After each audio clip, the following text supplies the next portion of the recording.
Assalamualaikum warahmatullahi wabarakatuh. Halo sobat-sobat Si Abah, masih bersama kami di channel Si Abah.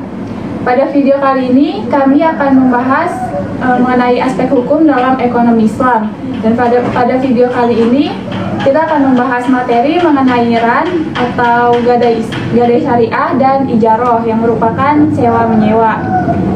Saya Amanda Khairunisa. Pada video kali ini saya didampingi oleh teman saya yaitu Ani Budi Rahayu dan bersama narasumber kita yaitu Abah atau Bapak Bilasani. Mungkin Ani ada pertanyaan.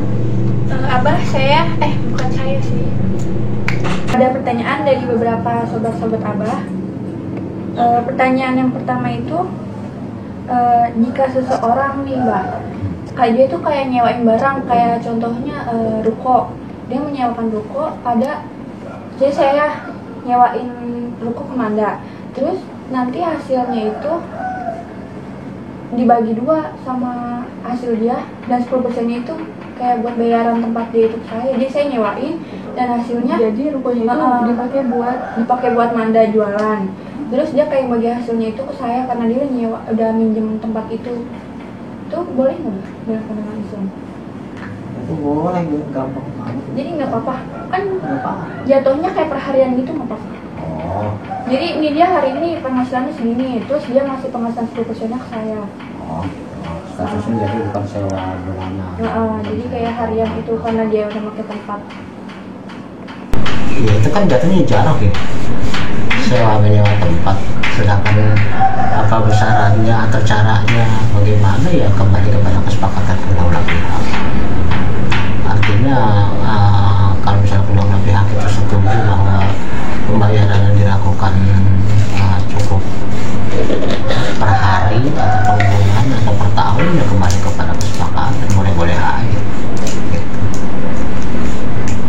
Tapi ini apa ini, sewa ya, berarti bukan kerjasama bagi hasil kan, tapi hanya menyewakan, cuman diperjanjikan bahwa hasil hariannya itu 10% dikasih ke kamu gitu sebagai ongkos sewa.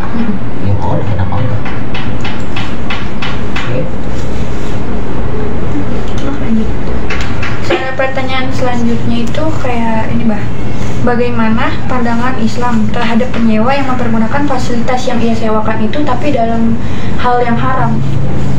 Itu diperbolehkan atau tidak? Misalnya apa nih, Kayak- tempat judi. Iya, terus kayak tempatnya itu kayak buat nongkrong-nongkrong, buat minuman keras gitu Bah. Terus si yang menyewakannya itu ada hal buat kayak negur atau kok kalian membatalkan untuk sewa menyewa. Ya pastinya kalau sejak awal memang sudah ada perjanjian tempat yang mau disewakan itu gunanya untuk apa, ya jelas bahwa si pemilik itu berhak menegur karena itu tidak sesuai. Tapi kalau misalnya kagak diperjanjikan, logikanya orang nyewa itu kan peruntukannya untuk apa dari awal sebenarnya sudah diketahui. Si A sewa tempat sama si B misalnya untuk magang, apakah untuk tempat istirahat, tidur, atau untuk gudang, apa kan pastinya si pemilik itu nanya, kamu nyewa tempat saya untuk apa ya? Gitu kan. Nah kalau ternyata di dalam perjalanannya disalahgunakan, misalnya untuk mabukan atau tempat pesta narkoba, ya sudah pasti si pemilik itu berhak untuk menghentikan sewa menyewa itu. Tetap dia, tetap haknya dia. Kan dalam hal ini tidak terjadi peralihan kepemilikan, namanya sewa kan cuma pinjam tempat doang. Kecuali kalau memang terjadi ini, bahkan kalau yang namanya hibah saja sudah diberikan, si A memberikan tempat kepada si B dihibahkan, tapi ternyata tempat itu digunakan untuk sesuatu yang tidak benar, maka si pemilik itu bisa aja menarik kembali hibahnya, kecuali kalau udah disertifikatin udah susah. Kecuali juga kalau misalnya ternyata begitu dihibahkan udah dijual, si A ngasih ke si B dan kemudian si B, hibah itu kan kalau begitu udah diserahkan langsung menjadi haknya. Tapi kalau tanpa pengetahuan yang menyewakan gimana Bang? berbuat hal kayak judi, terus kan berarti dosa kan perbuatan itu. Nah si pemiliknya ini nggak tahu, pemilik penyewanya, jadi itu dosanya ke siapa bah? Kok kagak tahu mau diapain? Logikanya aja, nggak tahu masa orang kagak tahu dihukum. Ya kan, kecuali dia tahu dan kemudian memberi izin juga. Dalam hal ini yang salah ya kedua-duanya, tapi menyewa itu sendiri kalau dia tahu dan membiarkan juga nggak salah juga, nggak masalah, biarin aja. Nah, yang terjadi ini kan kalau misalnya dipinjamkan kemudian disalahgunakan ya oleh si penyewanya itu, nah tentu itu ya kalau si pemilik tahu, kalau si pemilik nggak tahu dia apain. Mungkin Kalau itu nggak tahu, tetangganya bapak dia bilang, kamu no kontrakannya. mereka kan jadi tahu, berarti kan tahu setelah itu. Tapi kalau misalnya si pemilik sendiri, nah, kan ada orang yang saya sewain rumahnya, terus kemudian dia sendiri pergi misalnya ke daerah atau pindah tempat, daripada rumahnya kosong saya sewain aja lah. Ya kan dia lagi dinas nih, tempatkan misalnya ke suatu daerah atau ke luar negeri selama sekian tahun, daripada rumah itu nggak ditempatin kosong, ya kan disewakan atau dikontrakin. Nah dia kan nggak tahu menau dan gak ada yang ngasih kabar ke dia bahwa dia udah jauh, itu gak ada ngasih kabar ya ternyata tempatnya kejadian di tempat yang nanti. Kalau persoalan dosa itu tuh dia nggak dosa dan nggak tahu. Tapi kalau misalnya kalau dia tahu tentu dia berhak untuk memutuskan sewa itu, boleh aja. Misalnya sewanya setahun tapi tengah jalan ternyata disalahgunakan, ya maka kemungkinannya si penyewa ini kalau sampai dia ditegur dan dia mau membatalkan, udah saya nggak usah setahun lah. Nah, kembali kepada mereka, kepada kesepakatan kedua belah pihak, apakah uang yang sudah dibayar terlanjur 1 tahun itu kemudian akan dikembalikan separuh atau tidak dikembalikan. Si pemilik sendiri berhak, kenapa? Kan saya nyewain tempat untuk yang benar, kenapa dipakai tidak itu? Berarti kan secara logikanya saja sudah melanggar hukum. Mau diperjanjikan dalam bentuk tertulis atau tidak, logikanya rumah tinggal ya tertinggal, bukan untuk pesta narkoba, apalagi pesta seks misalnya, wah macam-macam kan agak benar ya, artinya kan udah jelas-jelas. Apa disewain atau tempat-tempat yang ya tidak semestinya, walaupun tidak diperjanjikan juga secara logikanya maksudnya gimana orang kan tergantung peruntukan. Saya rumah jadi tempat main bola ya kan suruh masa rumah jadi tempat main bola. Oke. Lagi Pertanyaan yang ketiga ini bah, bagaimana kalau menyewakan itu dengan cara melelang, kayak nyari harga yang paling tinggi yang diambil? Sebenarnya pada prinsipnya lelang itu kan seringkali orang nggak tahu persis ya barangnya. Jadi di sini ada kemungkinan ada yang dinamakan hal-hal buruk yang tersembunyi gitu. Ya. Jadi hal seperti itu lebih baik dihindari ya. Lelang itu kan main tinggi-tinggian harga gitu. Misalnya di sini berapa, di sini berapa gitu. Sementara barangnya sendiri iya kalau bagus, kalau ternyata tidak bagus ya kemudian kan itu menjadi satu kerugian bagi orang yang menyewa. Kan lebih baik sewa itu harus dijelaskan yang mau disewakan itu bagaimana kondisinya gitu. Sewa itu memang ada untung rugi, lelang itu ada untung ruginya. Makanya kalau misalnya ternyata di barang bagus ya dia beruntung, kalau barang itu ternyata nggak bagus ya terima kasih.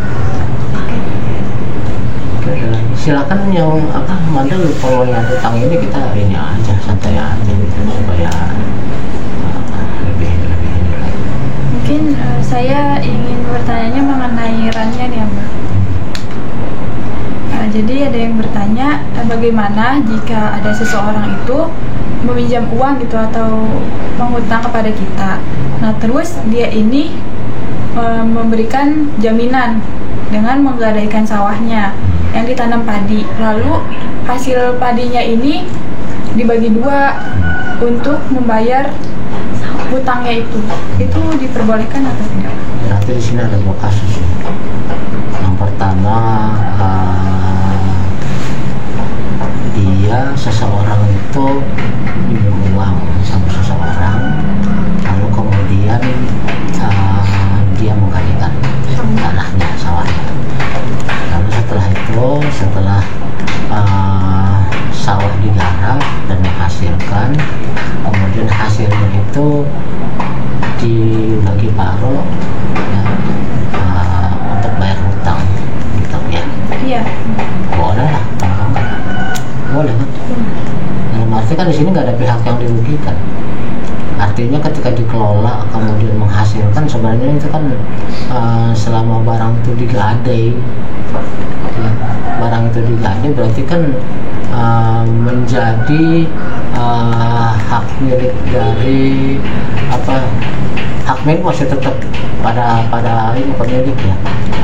Tetapi selama digadai kan sebenarnya ada pemanfaatan sementara kan diberikan itu untuk bagi si penerima gadai untuk pemanfaatan barang tersebut sepanjang memang ada izin dari yang punya gitu.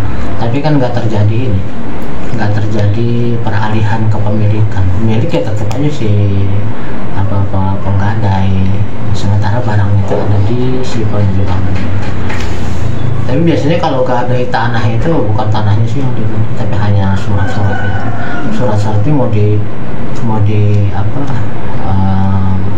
pertanyaan kalau misalnya surat itu dijadikan jaminan lagi kalau utang ke orang lain lagi itu boleh enggak. Tapi kalau misalnya Ani minjam ke Manda, ya kan, terus kemudian jaminannya tanah Ani, berarti kan. Tapi persoalannya kalau misalnya ternyata yang ngelola siapa nih? Yang ngelola si Ani atau Manda? Yang minjem utang, terus kan ada hasilnya nih sawahnya padi. Nah terus hasilnya yang minjem utang berarti masih si Ani? Iya, terus kan hasilnya dibagi dua gitu. Buat bayar utangnya Ani. Boleh. Berarti kan yang menggarap tetap Ani kan?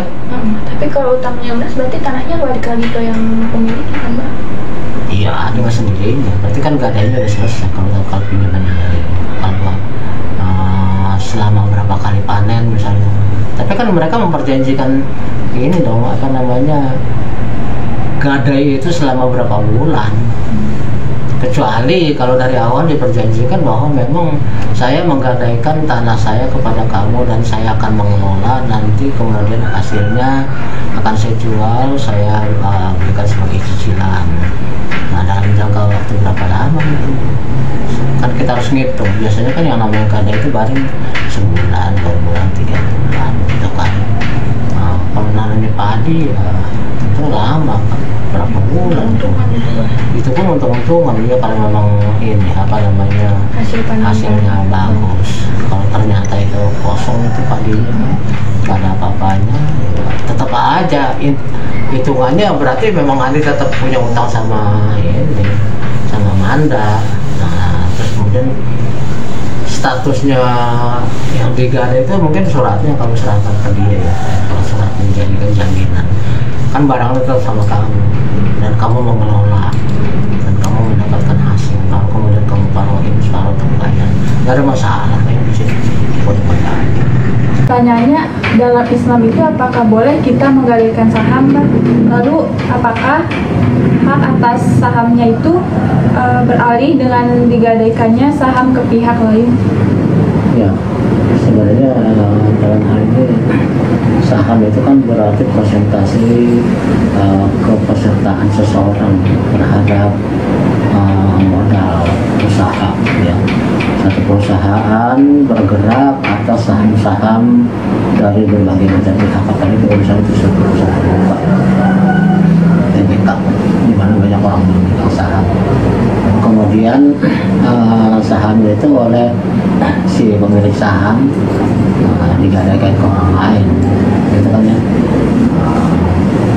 Biasanya sih yang digadai itu bukan sahamnya tapi dividen itu gini kan tiap tahun dikasih keuntungan ya, nanti kalau saya dapat dividen ambil deh, sekarang saya perlu duit gitu kan, itu boleh seperti itu.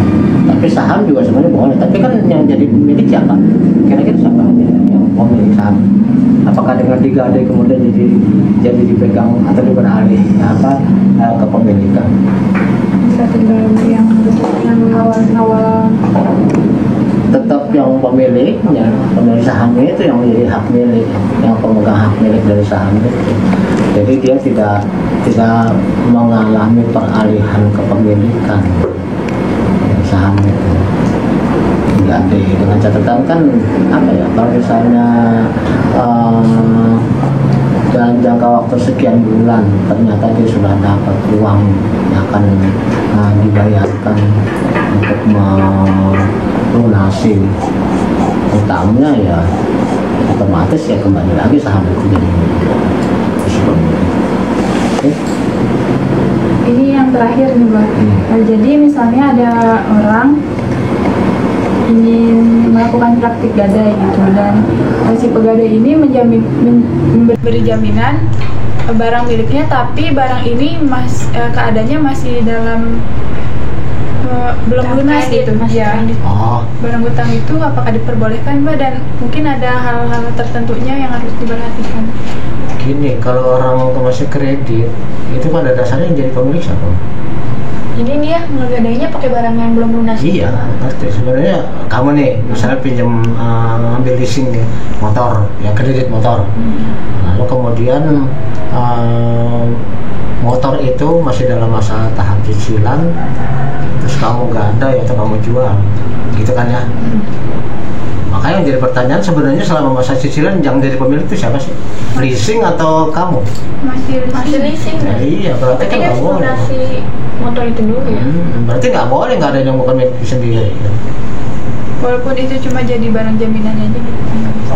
Harus lunasi. Kalau ketahuan malah dituntut sama leasing. Ada ini peraturannya tuh. Jadi kalau misalnya ternyata si pemilik si leasing itu tahu bahwa motornya digadaikan, itu dia kena.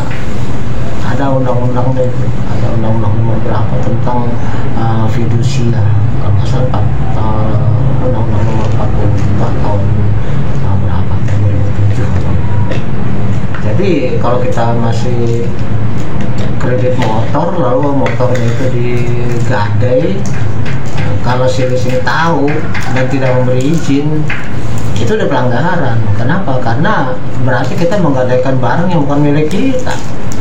Kecuali udah lunas pada terserah, berarti kan udah milik kita. Kan kita tahu yang namanya suatu leasing itu, kredit motor selama cicilan itu belum lunas, pemiliknya adalah leasing, bukan si penakai atau si debitur, bukan. Jadi si debitur pada saat itu statusnya adalah sewa, makanya disebut sebagai sewa beli kan ya. Sewa beli artinya selama masa kredit itu sewa, tapi kemudian begitu lunas berarti dia sudah membeli. Nah, baru terjadi pergantian kepemilikan dari leasing kepada orang itu. Nah, selama masa cicilan belum selesai, pemiliknya ya masih si leasing. Maka kalau si leasing itu tahu, dia itu ini lumayan juga, ada hukuman penjara itu, karena itu termasuk uang pidana itu. Ada itu kasus-kasusnya. Jadi kalau misalnya orang itu ketahuan dia menggadaikan barang yang masih dalam status kredit, itu dia kena pidana. Nggak boleh Berarti sama aja kayak dia nyewa barang tapi disewain balik gitu ya Bang? Dia nyewa barang sewain balik, tapi boleh, karena kan dia bukannya pemilik. Kan di dalam sewa itu rukunnya apa? Rukunnya satu, ada pemilik, ya kan, atau yang menyewakan. Kedua, ada penyewa, kan gitu kan. Yang ketiga, ada barang yang disewakan. Yang keempat, antara mereka harus ada ijab qabul.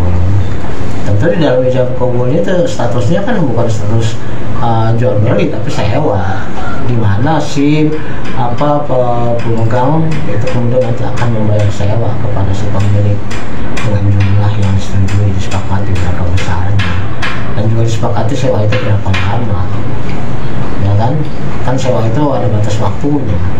Sewa mobil ada sih kasus-kasus kejadian seperti itu ya, tapi itu kan jelas-jelas kriminal ya. Misalnya orang pinjam mobil yang pas kunci gitu, pas kunci sama mobil, lalu mobilnya dibawa kabur gitu kan. Nah, tentu dia udah pidana. Atau yang sering terjadi juga bahwa mobil itu dipakai untuk hal-hal yang melanggar hukum, misalnya untuk transaksi narkoba. Si pemilik kan nggak tahu, ya kan? Si pemilik nggak tahu bahwa mobilnya ternyata dipakai untuk transaksi narkoba. Tetap saja mobil itu jadi BB, apa itu BB? Barang bukti, jadi barang bukti kejahatan narkoba, sehingga dia walaupun dia tidak bersalah dan mobil itu bisa dikeluarin, tapi tetap aja dia akan ya paling enggak harus lembus itu kepolisian. Jadi polisi nggak bisa ngasih begitu aja, walaupun ya kan mobil saya nggak tahu mau dipakai iya, tapi tetap aja akan jadi barang bukti, karena nanti di dalam persidangan mobil itu tetap diperlukan gitu. Jadi tetap repot bagi si pemilik itu. Jadi yang nembusnya juga tetap si pemilik, bukan iya, yang bukan yang pakai yang transaksi. Nah, dia mana mau tahu, dia sendiri ditangkap. Ditebus juga ya udah ya, penjara.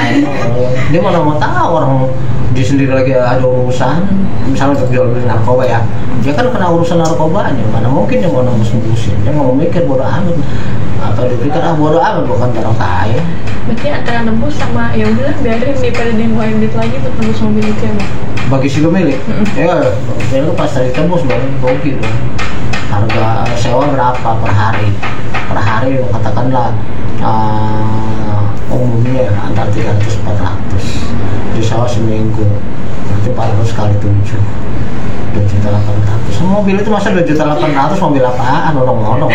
Orang-orang juga nggak laku, nggak dapat segitu. Mobil kan pasti 2 juta, ya pasti ditebus. Pasti ditebus sama pemiliknya gitu. Cuma akhirnya dia jadi jadi trauma. Kalau dia mau minjemin mobil lagi, dia enggak, saya nggak mau lepas kunci, sopir harus saya sendiri gitu biasanya. Nah, sopirnya harus saya sendiri, ntar terjadi lagi pinjamin nggak terus dipakai buat, mending kalau cuma dipakai buat itu jadi barang bukti.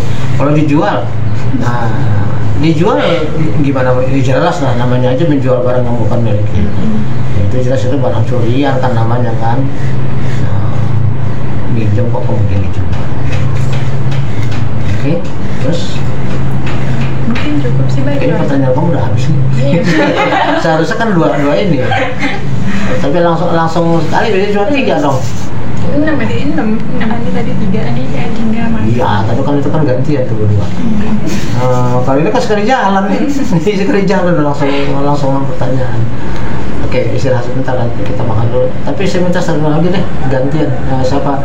Ani sama Lisa. Terus nanti bisa ada sama Manda. Saya cari pertanyaan.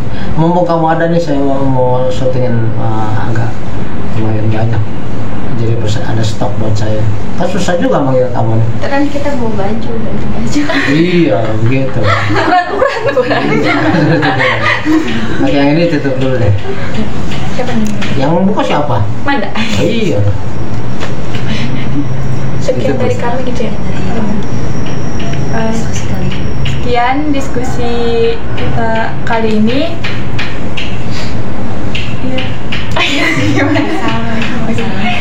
Terima kasih untuk Sobat-sobat Abah yang sudah menonton. Wassalamualaikum warahmatullahi wabarakatuh.